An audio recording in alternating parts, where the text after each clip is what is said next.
سب سے بڑی بات یہ اللہ پر توکل رکھے.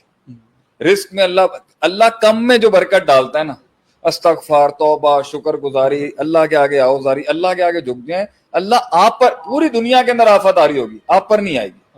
پوری دنیا پہ بم برس رہے ہوں گے, آپ پر نہیں آئیں گے, الحمدللہ. اور دوسری بات یہاں پر یہ ایک اور بھی میں کہوں گا, کوئی مجھے کہتا تھا کہ جب جنگیں ہوتی ہیں نا تو بم جو ہے نا وہ گاؤں دیہاتوں میں نہیں مارتے, وہ یہ کاسموپولیٹن سٹیز میں مارتے ہیں. اور اب دیکھیں کراچی شہر ہے یا دوسرے بڑے شہر ہیں, اگر یہ اس کی لائنز بلاک کر دیں 15 دن میں راشن کھا جائیں گے یہ اپنا.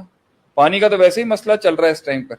پوائنٹ یہاں پر یہ ہے کہ اپنی زمینیں بنائیں, ایگریکلچر لینڈز لیں پیسے جمع کر کے, جن کے پاس ہیں کچھ کروڑ پڑے ان کو چاہیے اپنے ایگریکلچرل لینڈز لیں, اور اللہ آپ کا بھلا کرے. اس کے اوپر کل کو کہیں نہ کہیں حالات خراب بھی ہوتے ہیں تو وہیں سے غلہ بنے گا, زمینیں ہوں گی تو وہاں سے پھر آپ کا آٹا بھی وہیں سے آ جائے گا, بکری کا دودھ بھی وہیں سے آ جائے گا, گائے کا دودھ بھی آ جائے گا. تھوڑی سی اس لائف کا مزہ لیں, مزہ نہ لیں, اس کو اپنا اڈاپٹ کریں.